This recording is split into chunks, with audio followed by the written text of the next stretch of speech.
Hello મિત્રો, કેમ છો? મજામાં? આજે આપણે બનાવવાનું છે કાચા ટામેટાનું શાક. તો તમે મેં મારા કુંડાના અંદર વાયા છે આ ટામેટા. તો ટામેટા આપણે સરસ મજાના લઈ રેડી કરી દીધા છે. સાથે જે પણ નાખીશ એ પણ તમને પૂરો વિડીયો શેર કરીશ. સૌથી પહેલાં ટામેટાને કટ કરી લેવાના છે. એકદમ મસ્ત મજાનું એકદમ ચટપટું આપણે શાક બનાવવાનું છે. તો સૌથી પહેલાં ટામેટાને હવે થોડું એવું આપણે કટ કરી દઈશું. પછી હું આવી રીતે લાંબી કટ કરું છું. તમે મનપસંદ કટ કરી શકો છો, પણ આવી રીતે હોય તો જલ્દી ચડી જાય અને ચટપટ શાક રેડી થઈ જાય. બધા જ ટામેટા આપણે આવી રીતે કટ કરી અને રેડી કરી લેશું. મિત્રો, ટામેટા તો બજારના અંદર આસાનીથી બધા મળી જતા હોય છે, પણ આ ટામેટાનું શાક મારા માટે કંઈક નવાઈ છે. કેમ કે મેં આવી રીતના ટામેટા કુંડામાં જ વાયા હતા. એક પાકેલા ટામેટાનું બીજ નાખ્યું હતું, તો સરસ મજાનું ટામેટાને છોડ લાગ્યો. પછી મેં પાણી પાયું અને છોડ મોટો થયો અને સરસ મજાના આવી રીતના ટામેટા લાગ્યા છે. એટલે મારા માટે ખુશીની વાત છે કે હું જે વિડીયો બનાવું છું આજે એ ઘરના જ ટામેટા છે અને કુંડાના અંદર આપણે છોડને મોટો કરી અને આ ટામેટા લીધા છે.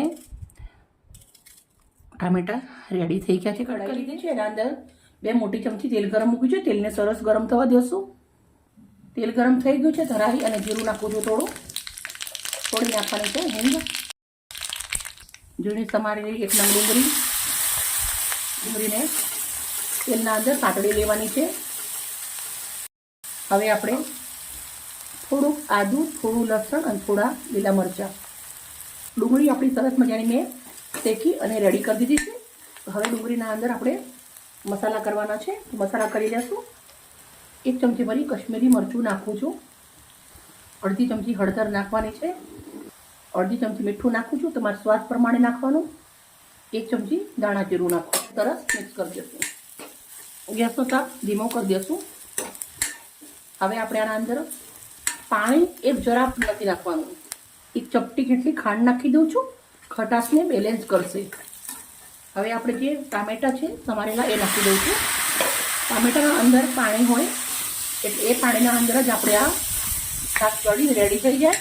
સરસ મજાનું આપણે આને મિક્સ કરી દેવાનું છે. પહેલાં સાથે આપણે લીલા દાણા પણ નાખી દેવાના છે. જોડે ચડતા બહુ જ સરસ લાગશે શાક. મિક્સ કરી દઉં છું. સરસ મિક્સ થઈ ગયું છે. હવે ઢક્કણ ઢાંકી અને 5 મિનિટ સુધી ચડવા દેવાનું છે અને ધીમા તાપે. હવે આપણે ચેક કરીશું. મિત્રો, તમે જોઈ શકો છો આપણું શાક સરસ મજાનું ચડી અને રેડી થઈ ગયું છે.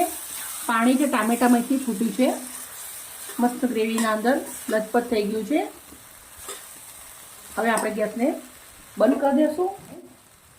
શાકની ડીશના અંદર સર્વ કરીશું.